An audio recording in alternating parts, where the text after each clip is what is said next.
पूज्य महाराज श्री के कथाओं को और भजनों को सुनने के लिए महाराज श्री के ऑफिशियल यूट्यूब चैनल को सब्सक्राइब करें एवं फेसबुक पेज को फॉलो करें। जय जय श्री राधे। मथुरा में आकर राज्य कार्य तो करने लगे हैं, लेकिन राज्य कार्य करते करते कभी अगर किसी से ब्रज की बात या ब्रजवासियों की बात होने लग जाती, छिड़ जाती, कन्हैया फूट फूट कर रोने लग जाते। ब्रजवासियों की याद आते ही कन्हैया विह्वल हो जाते।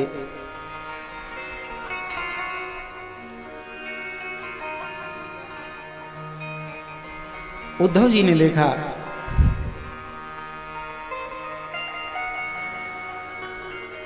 उद्धव जी कन्हैया को कहते हैं, गोविंद ये अच्छी बात नहीं है। अरे तू उन ब्रजवासी, तू साक्षात परमात्मा है और तू उन ब्रजवासियों को याद करके रोता है, ये अच्छा लगता है क्या? कन्हैया ने कही, उद्धव भैया अगर तुम मुझे भगवान मानते हो तो भी मैं उन गोपियों, उन ग्वाल बालों के लिए रोने को विवश हूं। क्यों? क्योंकि मैंने गीता में संकल्प किया है, ये यथा माम प्रपद्यन्ते तांस तथैव भजाम्यहम्। जो मुझे जिस प्रकार से भजता है मैं उसे उसी प्रकार से भजता हूं।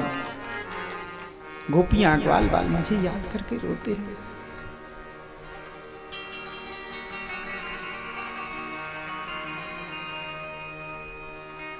उनकी याद आते ही मेरा रोना स्वाभाविक है। अगर तुम मुझे जीव मानते हो तो प्रेम एक तरफ से नहीं होता, दोनों तरफ से होता है। मुझे जीव मानते हो तो भी मैं रोने के लिए विवश हूं। समझाना ही है अगर, तो जाकर उन गोपियों को समझाओ, उन ग्वाल बालों को समझाओ जो मेरे लिए इतना विह्वल होकर रोते हैं। उद्धव जी ने कहा, ठीक है, अगर यही तुम्हारी इच्छा है तो मैं ब्रज में जाकर ब्रजवासियों को समझाता हूं। उद्धव जी ने ऊपर मन से तो कहा, लेकिन भीतर ही भीतर सोचने लग गए, कहां ब्रजवासियों, कहां इन गंवारों के बीच में मुझे गोविंद भेज रहे हैं। अगर किसी विद्वानों की सभा में भेजे होते तो मैं भी बताता कि इस पृथ्वी पर भी देवगुरु बृहस्पति का शिष्य कोई विद्वान है। कन्हैया ने मन ही मन सोचा, उद्धव भैया आपकी बात ब्रजवासियों को नहीं समझानी है, ब्रजवासियों की बात आपको समझाना है, आपको समझना है, इसलिए आपको भेज रहा हूं। उद्धव जी तैयार हुए हैं। कन्हैया ने 3 पत्रिकाएं लिखी हैं, एक अपनी मैया के नाम, दूसरी पत्रिका श्री राधा रानी के नाम, तीसरी पत्रिका गोपियों के नाम। 3 पत्रिकाएं दी हैं श्री उद्धव जी को।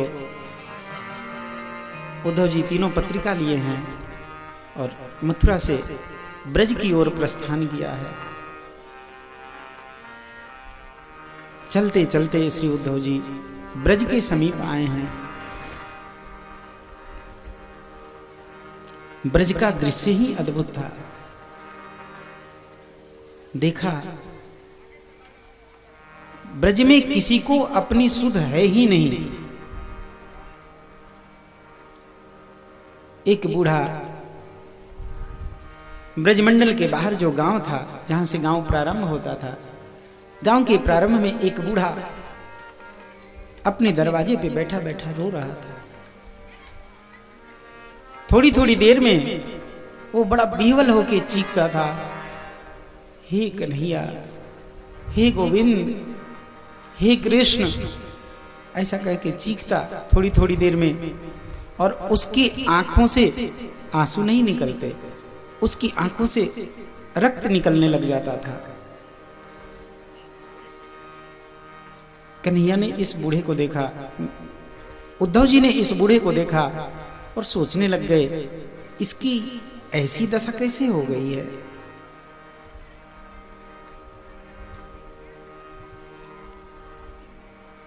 उद्धव जी उस बूढ़े के पास गए और कहने लगे, बाबा मुझे नंदमहल जाना है। उस बूढ़े ने कहा, कहां से आए हो? उद्धव जी ने कहा, मथुरा से आया हूं। बूढ़ा फूट फूट कर रोने लग गया। अरे मथुरा वालों को अब क्या लेना है यहां से? मथुरा वालों को जो लेना था वो तो लेके चले गए हमारे पास से। हमारे प्राण धन हमारे गोविंद को यहां से हमसे छीन कर लेके चले गए। अब हम ब्रजवासियों के पास बचा ही क्या है? उद्धव जी ने समझाया, बाबा मैं कुछ लेने नहीं आया हूं, मैं तो श्याम सखा हूं, श्याम का संदेश देने आया हूं। अच्छा ठीक है, मैं तुम्हें नंदमहल ले चलूंगा। उद्धव जी ने पूछा, बाबा आपकी ये दशा कैसे हो गई? आपकी ये आंख कैसे बह गए? वो बूढ़ा बेबल होकर रोने लग गया। बूढ़े ने बताया, बेटा कुछ दिनों पहले एक अक्रूर नाम का कंस का दूत आया था। मैं ही वो व्यक्ति हूं जिससे उस अक्रूर ने पूछा, नंदमहल कहां है? अगर मैं जानता कि केवल उसका नाम अक्रूर है, बाकी वो बहुत बड़ा क्रूर था, हमारे प्राणधन गोविंद को हमसे छीन कर लेके चला गया।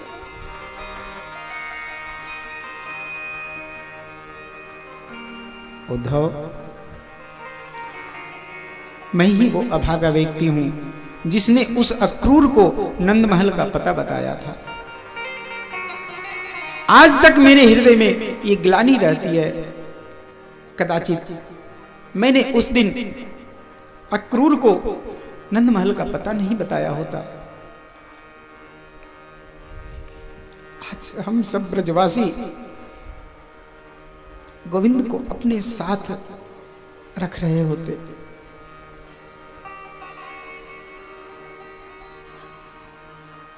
उद्धव जी को लिया है और उद्धव जी को लेकर नंदमहल की ओर चले हैं। नंदमहल की ओर से एक जल की धारा बहती हुई आ रही थी। उद्धव जी ने पूछा, ये जल की धारा कैसी बह रही है?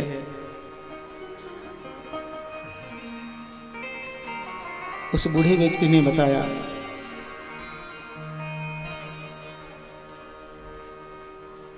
जब से गोविंद गए हैं तब से गोविंद की गायों ने अपने मुख में तिनका तक नहीं लिया है।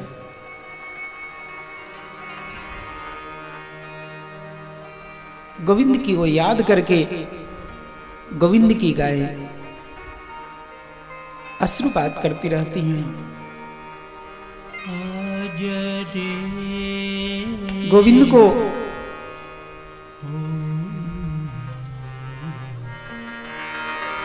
को याद करके वे गौवे हमेशा रोती रहती हैं। उद्धव तुम तो श्याम सखा हो ना,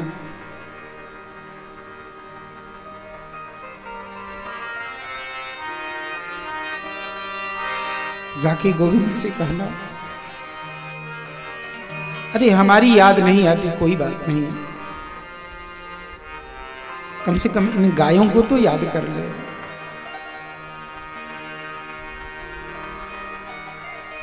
कम से कम इन गायों को याद करके तो चला आवे।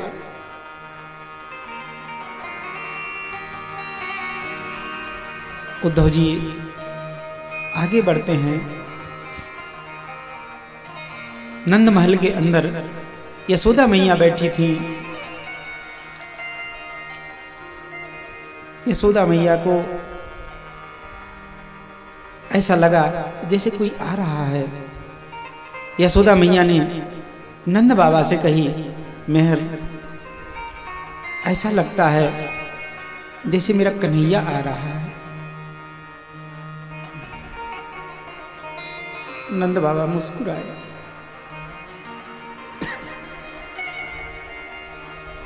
उसे आना ही होता तो वो जाता नहीं, कोई नहीं आने वाला। यशोदा मैया कहती नहीं, मुझे कन्हैया के वस्त्रों की सुगंध आ रही है, लगता है वो आ रहा है। यशोदा मैया उठकर दौड़ पड़ी हैं। यशोदा मैया की रोते रोते आंखों की रोशनी चली गई थी, आंखों से दिख नहीं रहा था। उठकर भागती जा रही थी, चौखट से ठोकर लगी, गिरने वाली थी। श्री उद्धव जी ने अपने हाथों से पकड़ा है श्री यशोदा मैया को। कन्हैया आ गया तुम? उद्धव जी ने कहा, नहीं मैया, मैं श्याम नहीं, मैं तो श्याम सखा हूं। यशोदा मैया उद्धव जी को अंदर लेके आती हैं, लाके बिठाया। चलो, श्याम नहीं आया, श्याम सखा ही आया। चलो, कुछ तो उसने किया। श्री उद्धव जी को जलपानी इत्यादि कराया और पूछने लग गई हैं यशोदा मैया, उद्धव एक बात बता, अपि स्मरति न कृष्ण? हम सब ब्रजवासी गोविंद को, कन्हैया को हमेशा याद किया करते हैं, क्या कन्हैया भी हमें कभी याद करता है?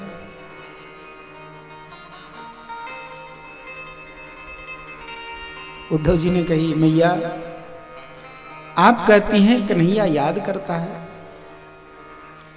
कन्हैया श्वास बाद में लेता है, पहले एक बार ब्रजवासियों को याद करके अश्रु बहा लेता है। हर समय ब्रजवासियों का ही चिंतन किया करता है, ब्रज को ही याद करते रहता है। ब्रज और ब्रजवासियों के अलावा उसके हृदय में और कोई बात आती ही नहीं है।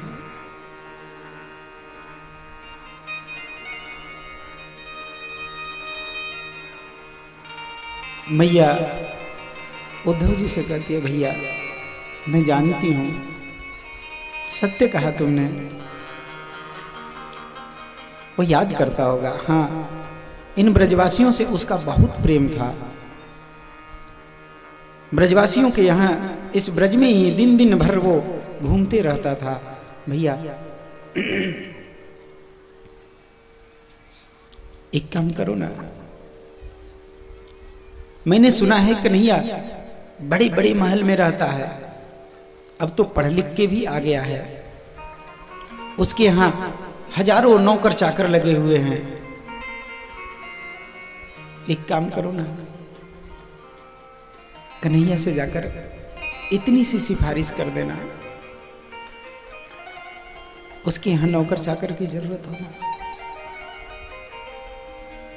हमें नौकरी पे रख ले, हम उससे कुछ लेंगे नहीं,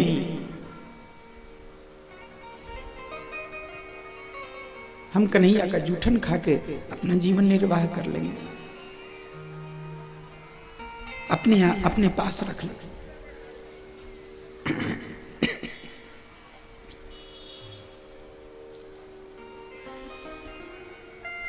उद्धव जी ने कहा, मैया आप कैसी बात करती हैं? कन्हैया कहता है, भैया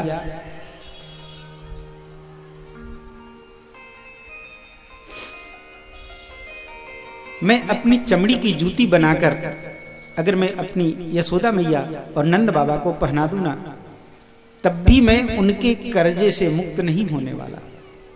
उनका इतना उपकार है मेरे ऊपर, और आप कहती हैं कि आपको नौकर बना के रख ले। ये बात जब गोविंद सुनेंगे तो पता है उनके हृदय पे क्या गुजरेगा। यशोदा मैया कहती हैं, अरे हमने तो ऐसे ही कह दिया, लेकिन मैं जानती हूं और सब तो ठीक है, कन्हैया को खाने में बड़े नखरे करने पड़ते हैं। बड़ी मुश्किल से मैं दिन दिन भर माखन का कटोरा लेके उसके पीछे फिरती रहती थी, तब कहीं जाके वो थोड़ा सा माखन खाया करता था। खाने में वो बड़ा अच्छे से खाता नहीं है। भैया हम तो इसलिए कह रहे थे कि हम उसे वहां प्रेम से खिला पिला दिया करेंगे। एक बात बताओ, हमारा कन्हैया खा तो लेता है ना अच्छे से?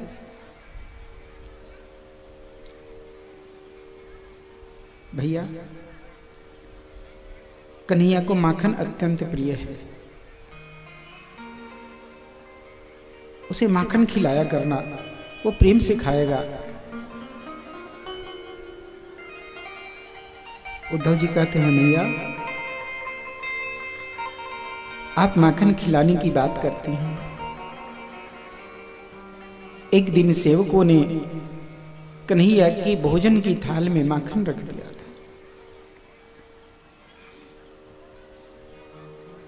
माखन को देखते ही कन्हैया फूट फूट कर रोने लग गए।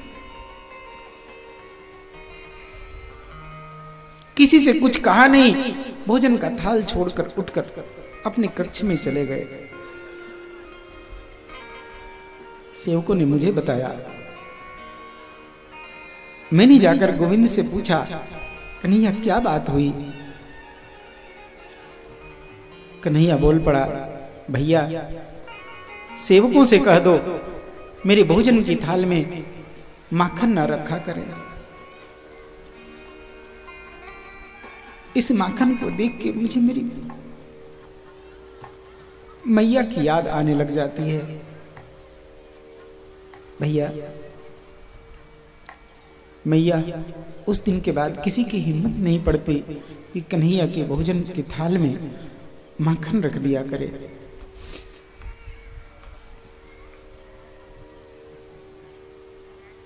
मां ब्रजवासियों को इतना याद करता है, इतना याद करता है। सदैव ब्रजमंडल की ओर जो खिड़की है उसी से पता नहीं क्या देखता रहता।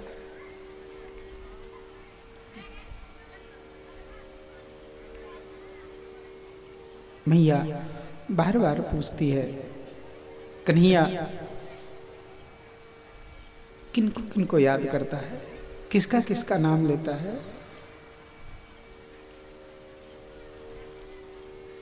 क्या उसे अपने गैया बछड़े याद आते हैं?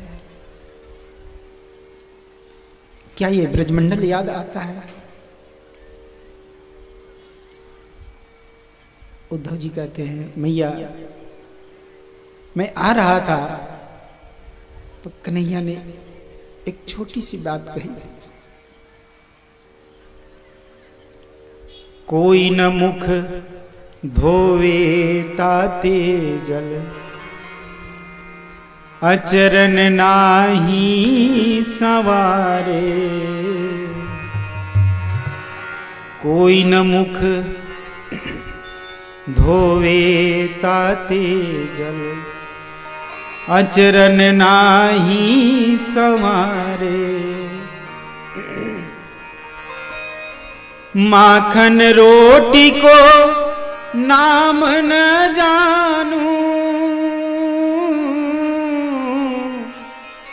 माखन रोटी को नाम न जानू, कनुआ कही कही को ना पुकारे। भैया मैया से सुनैयो तेरो लाला दुख पावे। भैया मैया से सुनैयो।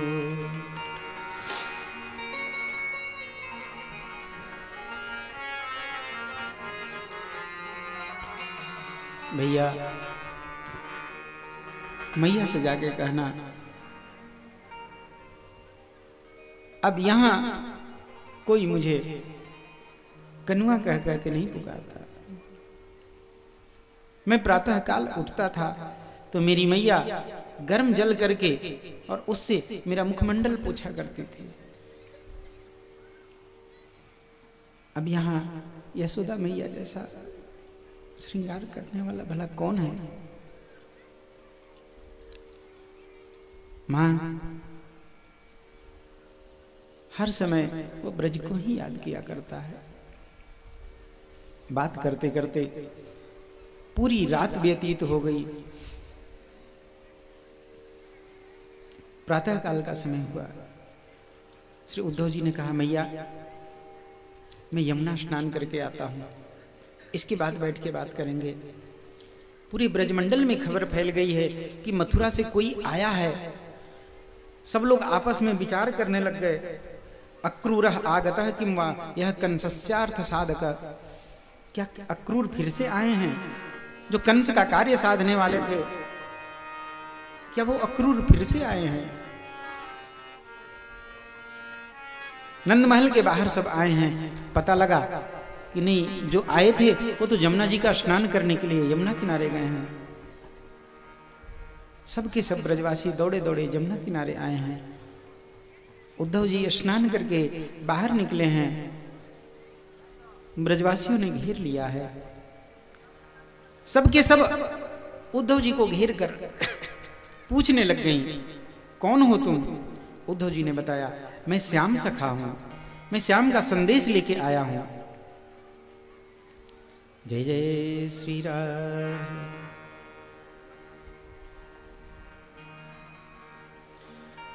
मैं श्याम का संदेश लेके आया हूं। क्या संदेश लेके आए हो? सब सखियां आपस में उद्धव जी से पूछने लग गईं। उद्धव मेरा नाम ललिता है, मेरे लिए कन्हैया ने क्या संदेश भेजा है? मेरा नाम विशाखा है, मेरे लिए कन्हैया ने क्या संदेश भेजा? सब अपना नाम ले लेकर के पूछने लग गईं। उद्धव जी ने सबको कहा शांत से बैठो। और उद्धव जी उपदेश करने लग गए हैं। अरे महाभाग्यवती गोपियों, तुम जिनको याद करके रोती रहती हो ना, वो साक्षात परमात्मा है। और तुम सब भी उन परमात्मा के अंशभूत हो। तुम सब के सब उन परमात्मा के अंश हो। जो वो हैं वही तुम भी हो। इसलिए ऐसे उनके लिए विह्वल ना हो। उद्धव जी अपना संदेश सुनाने लग गए हैं। आंख बंद करके सीधे बैठ करके अपने श्वासों को रोककर भ्रिकुटी के मध्य भाग में देखो तो वो ज्योति स्वरूप में तुम्हें दिखाई पड़ेगा। वही तो परमात्मा है, वही तो गोविंद है, वही तो कृष्ण है।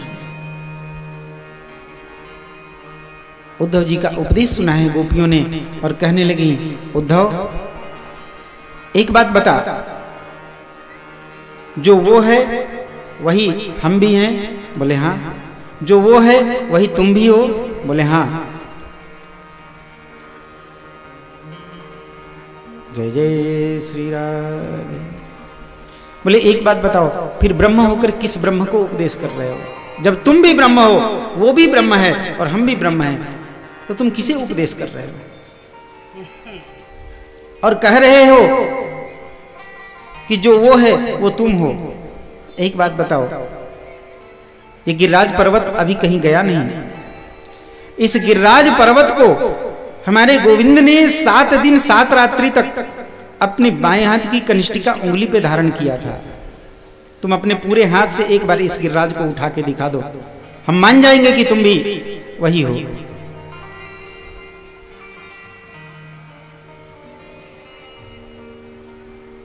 तुम ब्रह्म की बात करते हो, किस ब्रह्म की बात कर रहे हो? अभी ये सब बातें हो ही रही थी तब तक तो एक भ्रमर आया है। भ्रमर अपने पंखों को फड़फड़ाता हुआ गुंज करने लगा है। गोपियों ने देखा, मधुप कितव बंधो मास प्रसंगी शपत्न्या। इस भ्रमर को देखकर गोपियां कहने लगी हैं, अरे मैं जान रही हूं तुम अपने भाग्य पर इतना इतरा क्यों रहे हो। मथुरा की पट्ट महिषियों ने अपने हृदय में, अपने अंग में अंगराग लगाया होगा, गोविंद के चरणों को अपने हृदय में पधराया होगा। तुम गोविंद के चरणों का स्पर्श करके आ रहे हो, इसलिए तुम्हारी मूंछों में ये पीला पीला वो अंगराग लगा हुआ है। गोविंद के चरणों का स्पर्श करके आए हो, इसलिए अपने भाग्य पे इतना इतरा रहे हो। जब गोपियों की उत्प्रेक्षा सुनी है, उद्धव के ज्ञान को करारा चोट लगा है। बोलते बोलते गोपियों की समाधि लग गई है।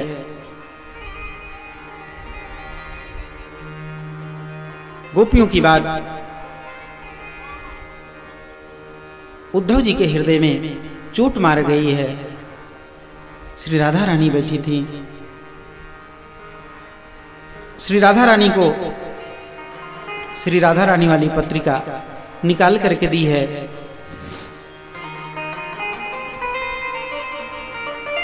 श्री राधा रानी ने पत्रिका निकाली, पत्रिका निकाल कर पढ़ा।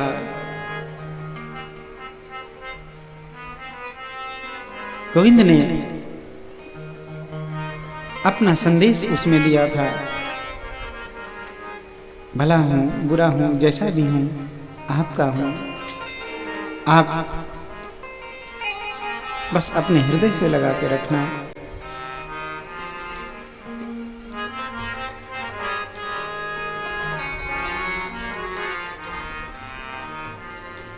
सबको संदेश दिया है। श्रूयताम प्रिय संदेशो भवती नाम सुखावह। अब श्री उद्धव जी ने सबको संदेश सुनाया है, सबको बताया कैसे गोविंद ब्रजवासियों को याद करते हैं। ब्रजवासियों का जब प्रेम देखा है, गोपियों का प्रेम देखा है, उद्धव जी अपना सारा ज्ञान भूल गए हैं और उद्धव जी भगवान से प्रार्थना करने लग गए हैं।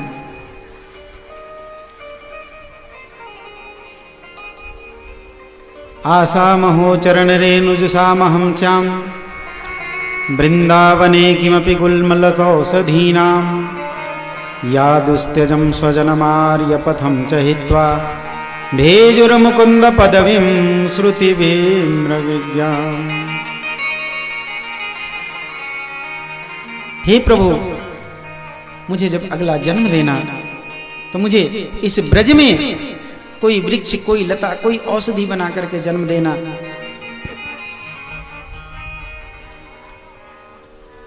कुछ भी बना के जन्म देना, लेकिन इस ब्रजमंडल में ही जन्म देना।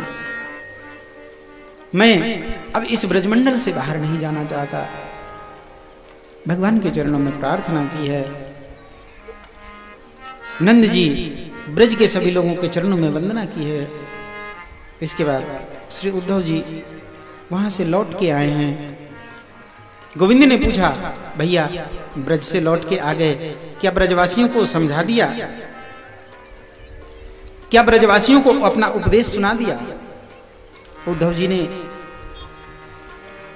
कन्हैया को कहा, गोविंद कन्हैया एक बात जान ले, मथुरा में तेरे बिना कोई मरने वाला नहीं, लेकिन एक बात जान ले, ब्रज में तेरे बिना कोई जीवित भी नहीं रहने वाला। अरे क्या यहां बैठा है? जाना उन ब्रजवासियों के पास जा। अरे वो तुझसे इतना प्रेम करते हैं कि वो तेरे बगैर जीवित नहीं रहेंगे। कन्हैया ने उद्धव जी को समझाया, भैया यहां से गए थे तब भी मुझे इस प्रकार से उल्टा सीधा कह रहे थे, आए हो तब भी उल्टा सीधा कह रहे हो।